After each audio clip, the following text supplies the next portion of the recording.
Egaa akkuma beekamu jijjiirraa maallaqaa karaa ethio blak market.com yookaan gabaa gurraachaa yookaan hawalaa isa jedhamuun guyyaa hundayyuu karaa chaanal kanarraan qabadhee dhufaa jechuudha. Guyyaa har'aarree akkasuma qabadhee dhufeen jira jechuudha. Beekamu karaa ethio blak marketiin biyyoota 20 karaa baankiitiin illee akkasuma baankota muka akka jareen qabadhee dhufaa guyyaa kalee baankii Dashaniin biyyoota 5 naannoo biyyoota 5 qabadhee dhufee jira.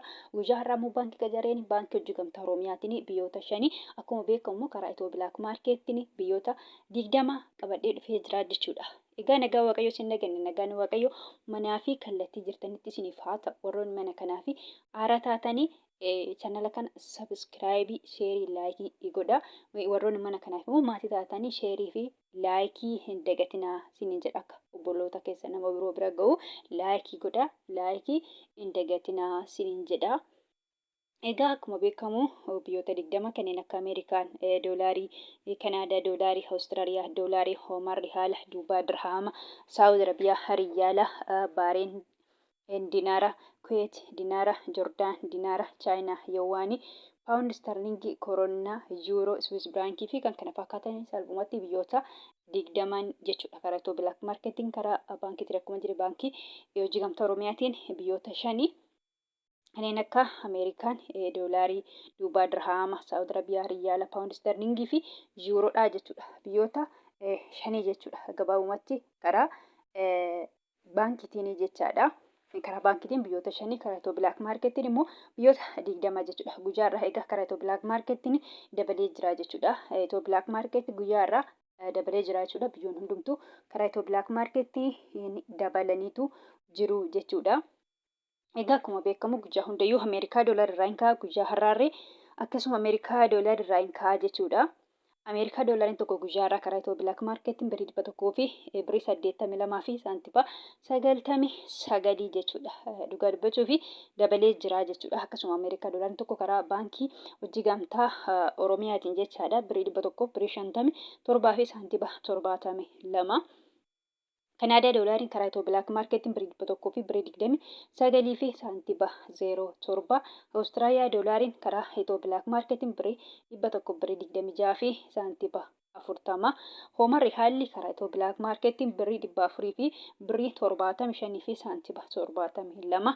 Kan itti aanu Duubaa dirhaamiin karaa ethio blak marketiin birrii 49 fi saantiba 82. Akkasuma Duubaa dirhaamiin karaa baankii hojii gamtaa Oromiyaatiin birrii 45 fi saantiba 91.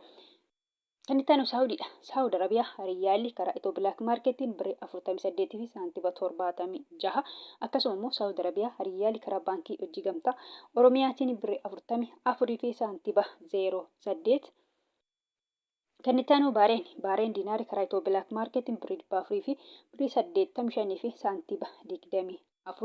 Kuwait dinaarri karaa ethio blak marketiin birrii 500 fi birrii 91 fi saantiba 14. Birriin Kuwait illee dabalee jira jechuudha. Guyyaa har'aa salphumatti biyyoon hundumtuu dabalanii jiru jechuudha.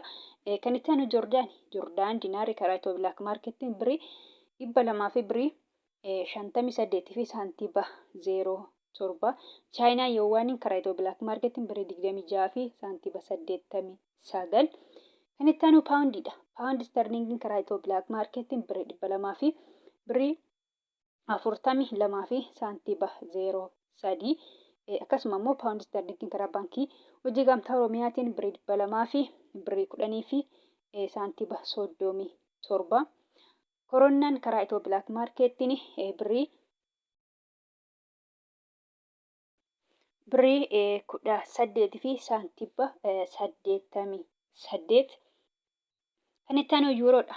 Yuuroon tokko karaa ethio blak marketiin birrii 200 fi birrii 8 fi saantiba 96.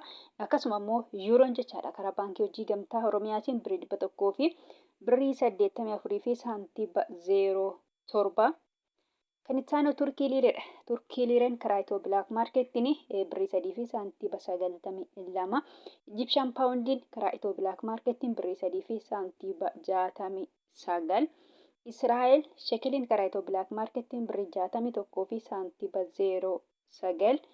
Kan itti aanu Yemen rihaalli karaa ethio blak marketiin 0 saantiba 76 hindii ruupiin karaa Itiyoo bilaak maarkeetiin birrii tokkoo fi saantiba 93 paakistaan ruupiin karaa Itiyoo bilaak maarkeetiin 0 saantiba 65 sharafachaa oolanii yookaan jijjiirrachaa oolanii jiru jechuudha. Salphumatti karaa Itiyoo bilaak maarkeetiin biyyoonni 20 karaa baankiitiin akkuma jedhe baankii hojii gamtaa Oromiyaatiin biyyoonni 5 kana fakkaatu jechuudha. Gabaabumatti guyyaarraa akkuma jedhe karaa Itiyoo bilaak maarkeetiin dabalee jira jechuudha. Itiyoo bilaak maarkeetii guyyaarraa biyyoonni hundumtuu dabalanii jiru jechuudha. Kan inni dabale guyyaarraa birrii Paakistaanii fi birrii Yemenii jechuudha. Isaan maal fi xixiqqoodha waan ta'aniif yoo dabalanis saantima takka dabalu yoo hir'isanis saantima takka hir'isu jechuudha.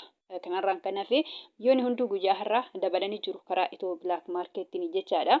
Egaa kan biraa immoo kanan jechuu barbaadu warroonni Joordaanii fi Beerut yookaan Libneen jirtanii jechaadha. Fakkeenyaaf birriin biyya Joordaanii diinaara jedhama. Warroonni mana madaabii jirtan immoo diinaara biyya sana osoo hin taane doolaarii fudhattu jechuudha. Akkasuma Beerut yookaan Libneen irree birriin biyya Beerutii yookaan Libneenii paawundii jedhamaa jechuudha. Paawundiin biyya sanii immoo baay'ee xiqqoodha. Akka birrii Yemenii, akka birrii Paakistaanii jechuudha. Salphumatti birrii Itoophiyaatii gadi jechuudha. Yookaan paawundiin biyya Beerutii jechaadha. Kanaafuu isinillee birrii biyya sanii osoo hin taane doolaarii fudhattu jechuudha. Fakkeenyaaf Ameerikaa doolaarii, Kanaadaa doolaarii, Awustiraaliyaa doolaarii jedhanii jedhan maqaa isaanii hin dhahin doolaariin hedduutu jiru. Doolaariin akkuma hedduu jira. Paawundiin illee hedduutu jiru. Yuuroon illee hedduutu jiru jechuudha. Diinaan illee hedduutu jiru jechuudha. Kanaafuu isin doolaarota keessaa Ameerikaa doolaarii ta'a jechuudha. Salphumatti warroonni Joordaaniif Beerut yookaan Libneen keessattuu warroonni mana madaabii jirtanii Ameerikaa doolaariidhaan irra eeggatu yookaan hasaabbattu jechuudha. Fakkeenyaaf guyyaa har'aa karaa Itiyoo bilaak maarkeetii yoo ergattan warroonni Joordaanii Beerut keessatti mana madaabii jirtanii birrii 100 fi birrii 82 fi saantiba 99 irra eeggattu jechuudha. Ameerikaa doolaariin tokko guyyaa har'aa kana ta'a waan ta'eef jechaadha. Ammoo karaa baankiitiin yoo ergattanii jechuudha. Man jedhee guyyaa har'aa baankii hojii gamtaatiin hojii gamtaa Oromiyaatiin yoo ergattanii jechaadha. Warroonni Joordaaniif Beerut yookaan Libneenii Ameerikaa doolaariin tokko karaa baankii hojii gamtaa Oromiyaatiin birrii 100 fi birrii 57 fi saantiba 72 jechaadha. Egaa gabaabumatti warroonni Joordaanii fi Beerut yookaan Libneen jirtan jechaadha. Birrii biyya sanii osoo hin taane Ameerikaa doolaariidhaan irra eeggattu yookaan hasaabbattu jechaadha. Egaa gabaabumatti viidiyoon kun har'aa kana fakkaata. Viidiyoo birootiin hanga walitti deebinutti nagaan naaf tura.